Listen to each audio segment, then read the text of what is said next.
not being respectful, and I said that. Welcome. Thank you.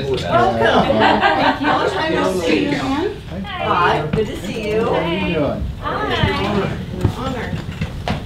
See you again. Would you like to move over here So people can see our what it is. citizens It's committee? staring at your back. Your honor. And Do Susie. you want me to sit here at the head? Yes, Oh, yes. boy. In fact, yes.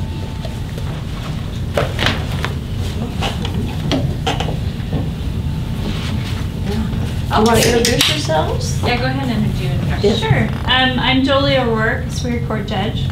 Susie Parker, Superior Court Administrator. Douglas Graf, citizen in Centralia. Peggy Hammer on Alaska. Judy Pepto from Minna. Bill Marshall on Alaska. Bob Berg from Centralia, and a big fan of Sherman O'Rourke's critique of the Seahawks, Huskies, and all.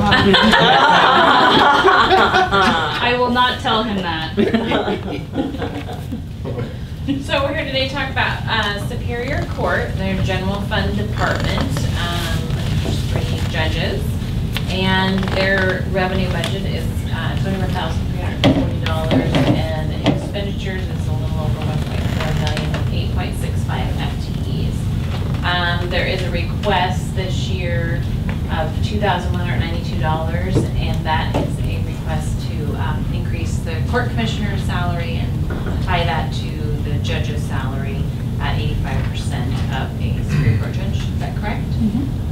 So I'm just going to turn it over to you and talk, if you want to talk about the request a little bit. Historically, it's always been that the commissioner's salary has just been set and it's stayed there. It's never been subject to any sort of COLAs or any increases by the county. Statewide, the trend has been to tie it into the judge's salary. Most of them I've seen has been 90 to 95% of the judge's salary. We did some comparisons and the judges felt that it was 85% is what they decided on. And we brought it here, I think last year. Yes. And it was decided that it would be increased to 85% of the judge's salary, but not on a continuing basis, Right. just based on budget. So the judge's salary is set by the state.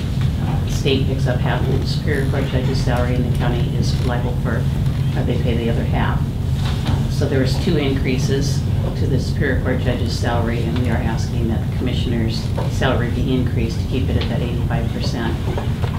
Previously, we did not agree to have that tied in there permanently, but just that we would address it in each budget time period and see if we can get that adjusted. Could you tell us about is the court commissioner different than us? Yes. So what does the court commissioner do? The court commissioner hears most of the family law cases. She's not an appointed position. The judges, or not an elected position, it's appointed by the judges. Currently she does all of the domestic calendars, domestic violence protection orders, vulnerable adult protection orders, child support, divorce, dependency cases, and Freddie does all the family law dockets and some juveniles. So every day has dockets, so it's a pretty grueling docket at that. So she's not elected, appointed by the judges, and she doesn't hear trials. The trials on cases are set for the judges. That does a lot of family law. Do you have anything else to add to that? No, that pretty much covers it. I mean, there are certain things that she can't do, being a commissioner. Trials, she can't do criminal dispositions like a change of plea or things like that. I'm trying to think of others that she can't do, but for the most part, she does what we do. And any revisions of commissioner's rulings go before the judges. So very busy schedule that she has and tough dockets. And she's been here since 1998, is that Yes. right? So beyond that, just talk about your budget a little bit. Any impacts to Superior Court's budget, or you know, talk about unfunded mandates Yes, or unfunded. changes that allow you to collect on fees and fines. Yes. A lot of the fees and fines are collected through the clerk's office, so it's not revenue that we get, but it is revenue that the judge, there's a lot of fines that the judges can't impose anymore based on the legislature. There's So- been a big change in that, and so we're very, very limited on the fines that we can impose. We've talked about that before. Not only can we not impose them, but the clerks are having a rough time even collecting them. So it's been very difficult. The revenue's down. Our case numbers are up, and we're just starting to see that change over, I think, the last 6 months. The numbers are up, and I don't know if they go up and down as the years, different trends. But most of ours are staying the same. Our jury costs were down last year, but that fluctuates every year as well. We don't know whether we're going to have a lot of juries or not. But our bottom line number does not change a whole lot. The things that have changed, on dependency cases, every child now gets an attorney appointed to them, and we were incurring the cost of that for quite some time. That affects juvenile's budget more than ours, but it is a division of Superior Court. When you go through a dependency case, you could have one attorney for the parents. Now that each child of the family are entitled to an attorney. We've recently contracted with the state, so the state's providing those attorneys and they're paying for them. So that's a savings to juvenile court that we've worked with. So. For indigent defense program, that's about a $200,000 savings. Right. So it's pretty huge. But everything else stayed the same, pretty status quo. We haven't had any huge increases to our budget. Haven't had turnover, so not a whole lot of change. Do you have any retirement issues coming up in the next year or two? No. Yes. I know some, district court especially is facing some major changes coming forward in the next few years. Right. I hope that we don't. We do have the other budget, the ITA budget, that's separate, but it is one that we kind of manage that budget as well. But this is ITA for involuntary treatment hearings. It's a budget that we've set up to address those individuals that need involuntary commits either for alcohol or substance abuse. But we are getting money back from behavioral health organizations, so we bill them monthly. We're getting about $25,000 a month back for that. So that's probably a different budget line item, but I just wanted to mention that as well. So do all of you know where the IT take place? The one that is brewery in Centralia Port? Oh, right. Is that new building there? It's through Cascade Mental Health. It's an evaluation and treatment unit where individuals that are brought in mainly through hospitals with some mental health issues, if they need to be, may not be willing to get services, they can be involuntary committed against their will. So once that happens, a designated crisis responder meets them at the hospital, and they can either be taken to the mental health facility for treatment, or you can also end up at the substance abuse, ABHS, for substance abuse treatment. So 2 different facilities, one dealing with mental health issues, one dealing with alcohol.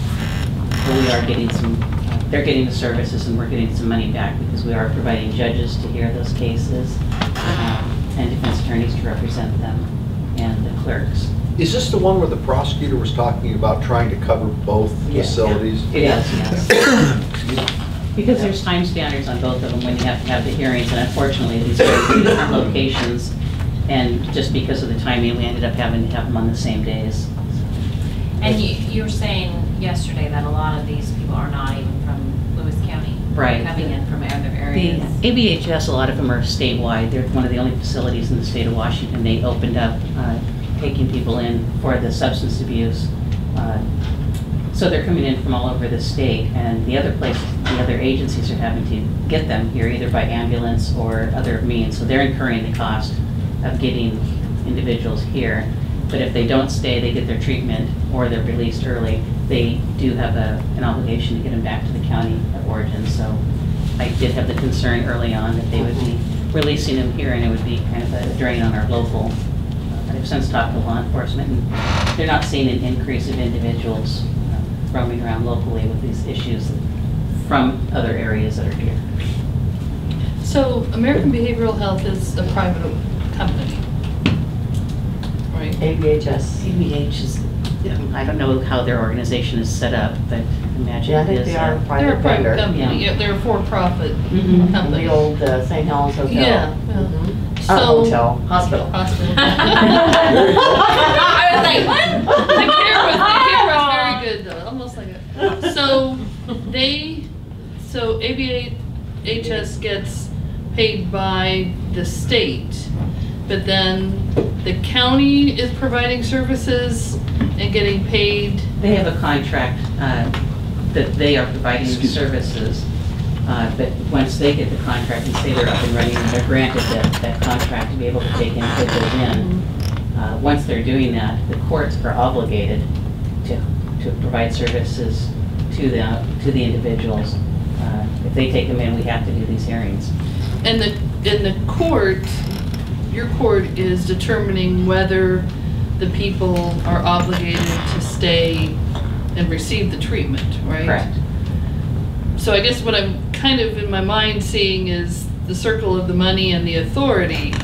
So the county's getting paid to require people to get services from the place that's going to profit from those services. They're different funding sources. Where they got their contract, I don't have that history, but ABHS is not where we're getting our money from. Oh, okay, I We're getting misunderstood. Behavioral health organization, Yeah. BHO is what Behavioral you're health. funding. Okay, Yeah. that's what I misunderstood. Right, there's I thought another agency, we were- Behavioral Health Okay. Organization is the one that we are getting reimbursement to provide these services to cover the court costs. And is that a government organization or is that another company? You would know Which more, one? but BHO. Great Rivers BHO. BHO. Yeah, it is. It is funded by the government. It's an LLC, Okay. and 5 county commissioners are on the board. And we leave them. They go away in 2020. When we go into managed care. So it's very convoluted. Those of us in the system always have to okay, what does this mean for us now? Right. Because it's a whole change in our Medicare. Edna, will that change the funding mechanism that does assist the courts to hear those cases then? If the agency, the LLC, is going away that provides the funding for the courts is gone, is there a successor agency that will be handling that, or is that something the county will have to deal with on its own? My understanding is the managed care organizations that come in will take care of what's already been established. And that's why I'm always saying, can we get the BHO to take care of this? So once we have an established pattern that this is being taken care of, then when the MCOs come in, or the managed care organizations, they will take care of that. And they're not used to this. And we are what we call late adopter. There was early adopters that went into it, and it was a big fray. And I'm glad we're a late adopter, because a lot of this other stuff is being handled, and we'll probably have some issues, but it's a really big deal. And Healthcare Authority is kind of in disarray right now as they try to put this in place. There's a lot of money. A lot of money, a lot of money. One of the nice things for us, though, is that when an agency opens and they're obligated to provide these services, they provide the services. We have to have these hearings. We have to provide the judges to hear them. So we have to do them regardless. So it's a big bonus for us to be able to get some revenue back from the agency That's why I asked the question, if Yes. you're still obligated to perform the service, but all of a sudden the Right. compensation or the reimbursement or whatever you want to call it goes away, it's just. And that's why still has- we're gonna work be- has to be done. That's why we're going to be working very carefully with them to make sure that that continues, Right. as they take over. And we had to have this ITA in place by April 1st, I think. Yes. And it's state law, they pushed us into it, and not everybody was ready for it. No, they were not. We did not have a choice to start this No. program in April, right? No. We It was just had a couple months to prepare, and We pretty much dropped a lot of things to make sure that we were ready for this. And we had Yes. judicial officers and attorneys on board. Yes. The drug court program, does it reside in the Superior Court budget? Is that where it sits, or is it its own? we have a separate general fund, or separate fund, special revenue fund. Right. So the sales tax goes in there, and then all of the departments, so that's. Which is the mental health tax? kind of Yes, thing. Got it. yes. So all the programs that are ran by the different departments reside in there. So it's tracked in one location. Including the funding from the BHO and the ITA also is in that budget, just because we needed to track it separately. So all of those pieces. So the prosecutor has a piece, the clerk has a piece, and Superior Court has a piece of that BHO funding. Gotcha. Yes, And I- they're all, those ones are all under Superior Court, under the supervision of Superior Court. And some of that funding, we've been able to get some of the BHO to take over a bit of that. So that'll allow us to do some other things with that. I'm a big fan of drug court, that's what. Yes.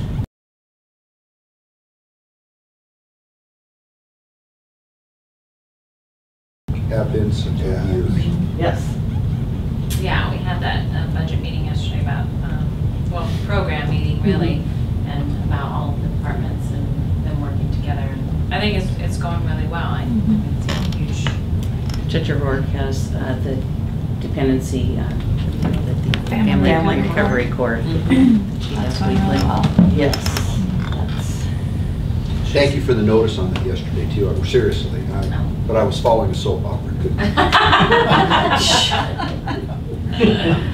I'm serious. in I here. know, right? yes. But these folks are to be commended to have to respond to this state law that we had to go do it and try to set up places so things could happen, and having the internet and having people there at the right time, people from APHS getting them here in the first place because some didn't want to come. Right. And it's like, whew. And I have one more question, and then I'll shut up, and that is indigent defense. Is there how does, I know you never get back only a fraction of what it costs, but how does the state determine how much a county should get? Is there like a big pot of money they divide it up by 39 or by criminal filings? Or is it just something you apply for? Because isn't it, you get 200 and it's like 1.4 million? I can't remember the number. It's like but it's- 1.5. we get, what's it, 89,000 for the defender of the day. And then we collect fines from the convicted defendants that go in there as well. But I'm not sure exactly on the formula. I'm not sure if you are. Are you talking about the indigent defense grant where, not that it's paying for general defense, but we have this indigent defense contract, more of a grant that we're paying for the public defender of the day. It's a percentage, I believe, based on population and size of county. And case filings, doesn't it Case have? Because we filings. have to turn in all of the, so each department tracks their case amounts, and that all gets included in that grant. They call it the grant, and then we send that information in. And that's a grant that I assume all counties apply for, I would think. Yes, we all want money. Exactly.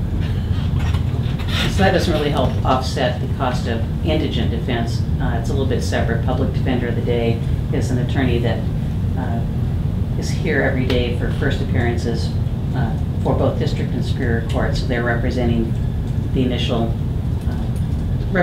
defendants at their initial hearing for both district and superior court. And is the prosecutor himself partially subsidized by state paying part of his salary? Yes. Then my question becomes, why doesn't the state pay 50% of the cost of indigent defense? We'd love it if they would. Thank you. That's part of our. Half the It'd be cost of the great. judge, half the cost of the prosecutor, Exactly. half the cost of the defense. And then they say, you're fortunate to get what you're getting. We say, wait a minute. They pay, Sounds like my folks when I ask about my allowance. the state pays 50% of a superior court judge's salary. They don't pay any towards district court. Right, I understand that. My point was is that, you Yeah, you know, do this, you do this, Yeah. how about continuing? Yeah. Yeah. There's a lot of standards that they put in place, caseload standards, training standards, that we all have to comply with on that. And that's more of your unfunded mandates. You have to have this, this, this, and this, but we're not going to give you any money to accomplish that. So, I'm waiting for this novel to come out by the commissioners of the unfunded mandates. right. Well, we've Bedtime got a reading, good start. nightstand Never a reading. book. Right? Becky's Yeah, got we have a few pages. And you probably got a notice or request. This right? If you have to update your part of it, so. Right. And we have our They meeting with love the it. legislators on Friday. I saw that. Oh, The good thing is I know 'em already. we have They a won't listen to foundation me. for that document. It's Yes. just updating it Mhm. Yes. going forward. Yep. So we're trying to pick up some of the other departments that would be included in that as well. So. I've sent that out to the judges to some input as to other things that are unfunded that they can think of as well. Appreciate that. Any other questions, comments? So we have a meeting on October 15th to review all of the requests, and then we'll know after that. Sounds good. All right. Thank you for coming. Thank you. And no questions from our citizens.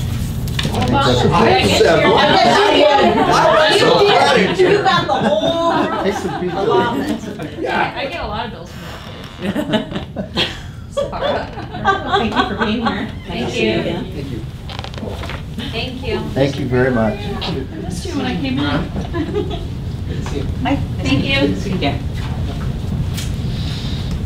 So. No, I just think the interaction of the private sector providers and the government gets very interesting. Yes, it truly does. It truly does. sort of follow the money? Yeah.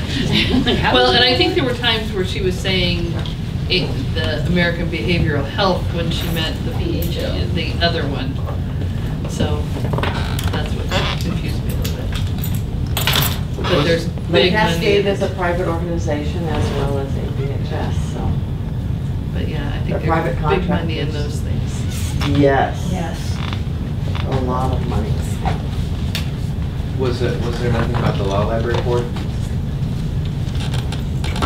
That was on the agenda. Oh.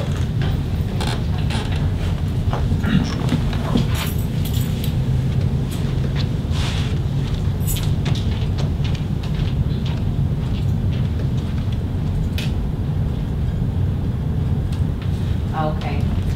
We can talk about the law library. Sometimes we just add those other funds as time allows, because we don't cover everything. But the law library budget is.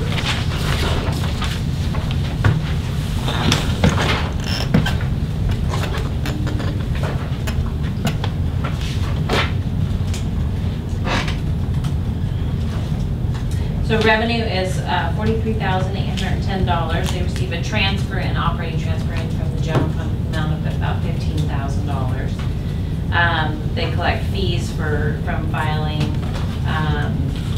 and Superior Court civil probation, domestic violence filing fees to offset that cost. And what that pays for is the, I believe it's a service that they have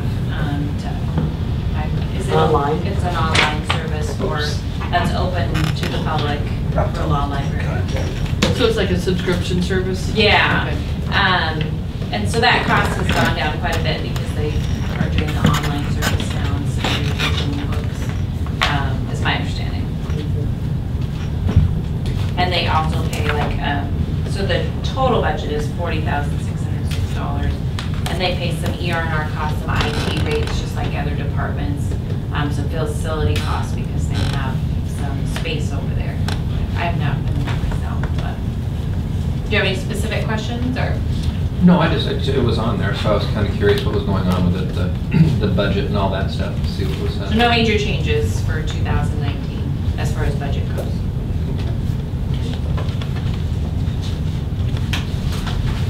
Is what about the management of the board? Is it still under the control of the Superior Court, or is it going to be run now by a regular board? I'm not sure on that. We should have asked. You might, if you want to follow up with Jolie, Judge Ward, on that, or we can send her that email if you want. Thank you.